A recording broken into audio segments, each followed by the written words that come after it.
I still, everybody's got to be able to prove themselves, no matter, even if your name has cachet and you've got articles in American Cinematographer, the entertainment business is very fickle, and it's all about what did you just do and who's hot right now, and so it's something I'm very conscious of. When I do projects, I publicize them, and I make sure that I pick things, even if I do some pet projects that maybe are just, for a strategic reason. You still have to be on the lookout for remaining on people's radar, for choosing projects that will cause you to have publicity and to deliberately not wait for the publicity machine to come to you, but to understand how it works and to take advantage of it. How do you get your work? Do people call you, or do you network and just know where the work is and go get it? Well, I tell you, it's very diverse. Starting out, you have to, it's all you. You don't have a name, you don't have a reputation. You got yourself, and you got, whatever card trick you can show. And so I went out and I would shoot whatever. It might be a B camera on a job, or I might do pickups for somebody, or I might just shoot student films. Always learning, always trying to improve. After a while of doing that, you build up just a base of people who know you because they've worked with you for so long. And so people begin referring you because word of mouth travels. At a certain point, you cross that threshold where your work is seen publicly. And, the fact that I did so many really high-end music videos, it's sort of counterintuitive that it would get people in features excited that I did a Mariah Carey or a Britney Spears or a Moby video. But they do, And whatever works, you take advantage of whatever works. It doesn't have to be logical, It's a business of flash and dazzling. And somebody once told me, because again, I'm a behind the camera guy. I'm not the performer who's being photographed, be it an actor or a musician.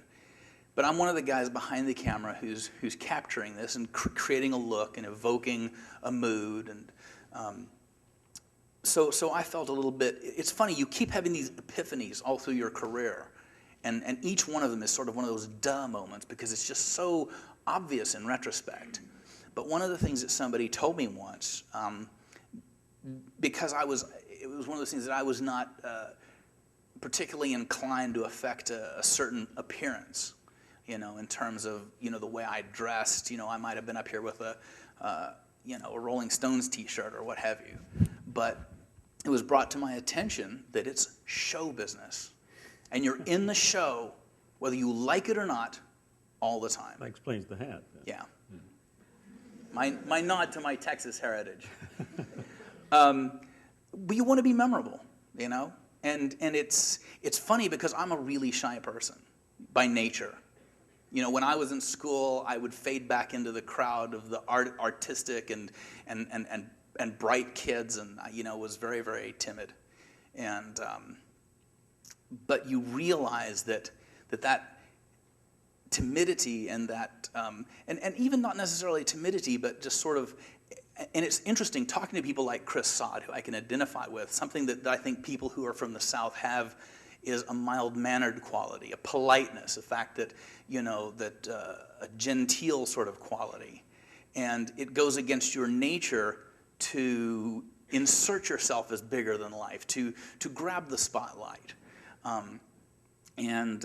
But you realize it's necessary, and you realize that it's expected, and you realize that, quite frankly, it's appreciated.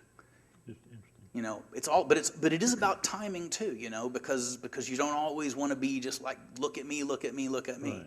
So it's something you have to observe and learn, and again, you want people to know you, and you want to use that publicity. And when you have a big music video come out, or you have a big feature come out, I have a feature that I shot in Houston last year that's going to be premiering at South by Southwest.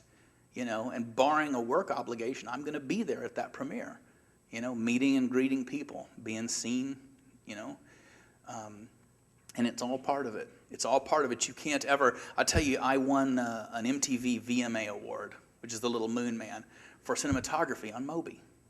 We Are All Made of Stars. And I remember thinking, and this is well into my career, this is 15 years into my career, and I remember thinking, oh boy, the phone's going to ring tomorrow. Yeah.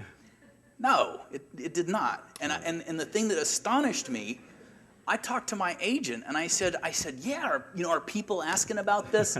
And, a week later, they'd forgotten. That's right. It was a bookend. That's right. Honestly, and even more, I think, publicly visible are things like the actors who win Oscars. Look at the list of names of actors who win Oscars, and how many do you know? You and I probably know more than the younger generation, but it's still, you see that a lot of these people peak out at that point. It was such a surreal experience winning that award. To this day, I don't feel like it happened.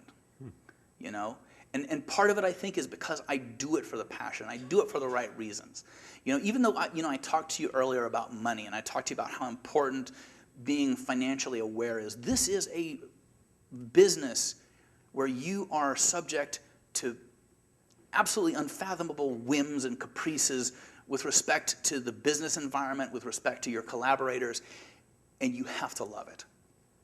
When you show up to work, it's because you are happy to be there and you are delighted to be there. And then when somebody hands you a check, wow, that's a bonus.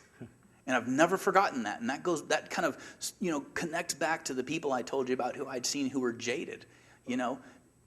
They'd be damned to be there if they weren't getting paid, and they weren't getting paid enough anyway. Right. And I committed that to memory, and I realized, I don't want to. If it's that much of a heartache and a travail to be in this business, I don't want to do it.